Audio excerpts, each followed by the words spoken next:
The man in the 404. I work the night shift at a tech support center. Most of my calls are boring. Forgotten passwords, printer issues, or people yelling at me because their Wi-Fi dropped during Netflix. Last week, I got a support ticket logged at 2:43 a.m. from a user with no name, just an ID, 404-0x61. No subject line. The message simply said, "He's in the mirror again." I thought it was a prank, but company policy is to follow up on every ticket. So I called the number linked to the account. A woman answered after a long pause. Her voice was quiet. Too quiet. "He comes through the code sometimes," she whispered. "He waits until the system lags, then he steps in." I tried to ask more, but the call dropped. I went to pull up her account, standard procedure, but it returned a 404 error. "Page not found." That doesn't happen with internal records. The strange part? Her ticket was still open, still active, it wouldn't close. I clicked it again. Now it said, "You're looking at him, aren't you?" That's when the screen flickered, and for a moment, just a blink, I saw my own face reflected in the monitor. But something was off. My eyes weren't blinking, and the version of me on the screen, it smiled. I slammed the laptop shut, told myself I imagined it. I even reset the whole system. But now, every night around 2:43 a.m., the monitor flickers again, and every time, my reflection lingers just a little longer than it should. The wrong delivery. I do part-time food deliveries to make ends meet. One night, around 11 p.m., I got an order to a street I'd never seen before. No house number, just drop at door, 17th Pine. The pay was unusually high. I thought maybe it was a glitch, but I needed the money. When I arrived, there was no house, just a vacant lot behind a rusted chain-link fence, but pinned to the fence was a printed-out receipt with my name on it. It was the exact order I had in the car, and it was already marked delivered. I froze. Then I heard it, the crunch of gravel behind me. I turned fast, nobody there, just the shadows of trees swaying under a broken street lamp. My phone buzzed. "Thanks for the food. You always come when I need you." The text came from my own number. I stared at my phone, heart pounding. The app marked me as on another delivery, but I hadn't accepted anything new. Out of instinct, I glanced at my rearview mirror before getting back in the car. That's when I saw someone sitting in my back seat, wearing my uniform. I didn't look back, I didn't breathe, I just drove. And when I got home, my car was empty, but on my doorstep was a fresh receipt, time-stamped 5 minutes ahead of now. Same order, same name, still waiting to be delivered. The window that wasn't there. I live on the 3rd floor of a small apartment building. My bed faces the only window in my room, a window that looks out over the alley and a blinking streetlight. A few nights ago, I woke up around 3 a.m. The room was dim, quiet, but something was wrong. The window wasn't where it should be. Instead of the usual glow from the alley light, there was a new window, square, unfamiliar, right where my closet should be. I thought I was dreaming. But this window had curtains, yellow ones. I don't own curtains. Behind the glass, someone was staring at me. Their face was pale, lips parted like they were mid-sentence. Their eyes were wide, locked onto mine, unmoving. I sat up, fully awake, blinked hard. The window was still there, so was the person. But when I turned on the lamp, they vanished, gone. No window, just my closet. I barely slept. The next day, I told myself it was a dream. Maybe sleep paralysis. That night, I moved my bed to the other side of the room, just in case. At 3 a.m., I woke up again. This time, I didn't open my eyes, but I felt it. The air was different, heavier, still. I peeked. The window was behind me. So was the face. And this time, the mouth was moving. I couldn't hear the words, but I could read the lips. "Come closer." This one opens. The elevator that skips, There's an old service elevator in the building where I work. Big metal doors, slow as molasses.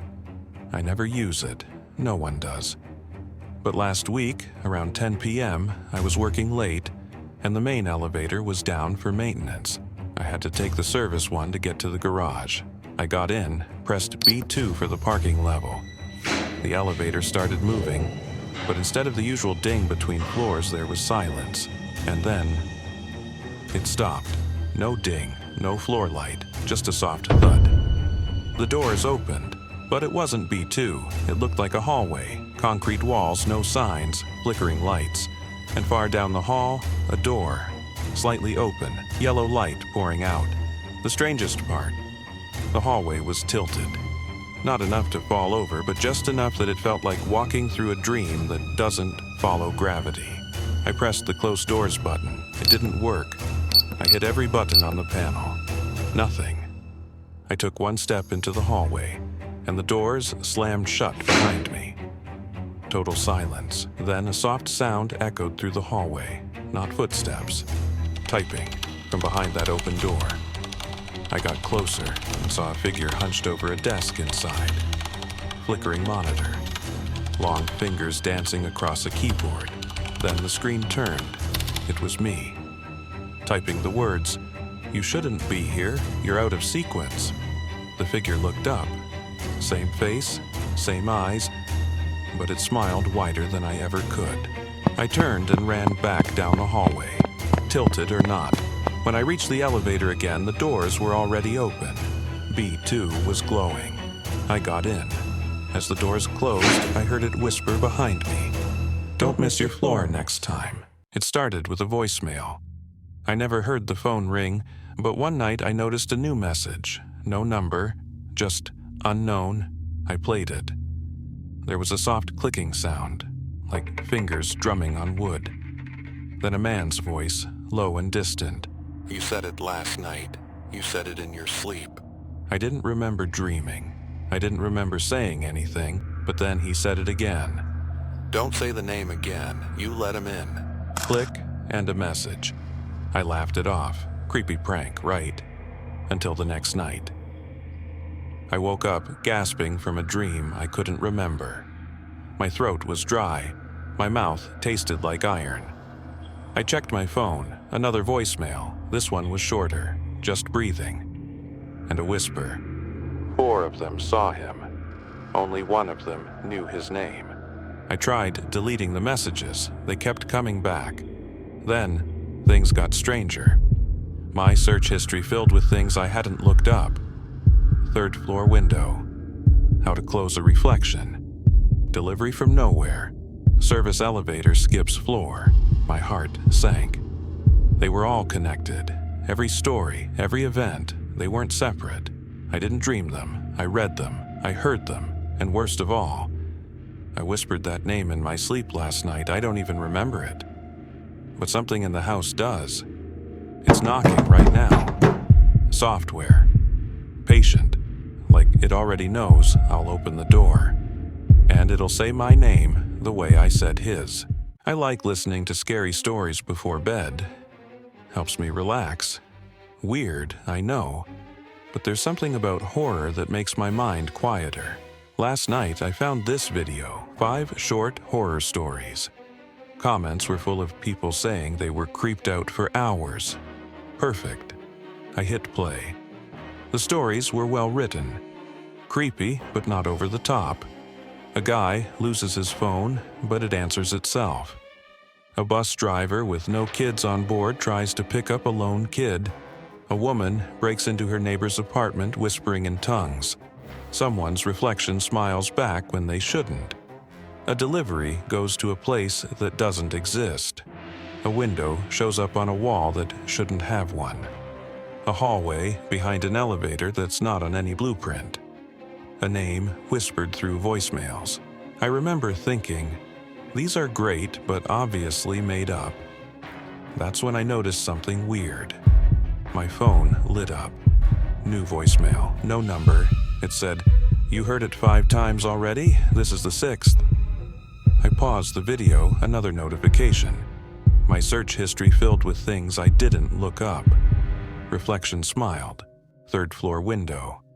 Delivery receipt timestamp. Power drill in hallway. Then the elevator in my building glitched. I live on the third floor, but it stopped on floor 4. There is no fourth floor. I didn't get off.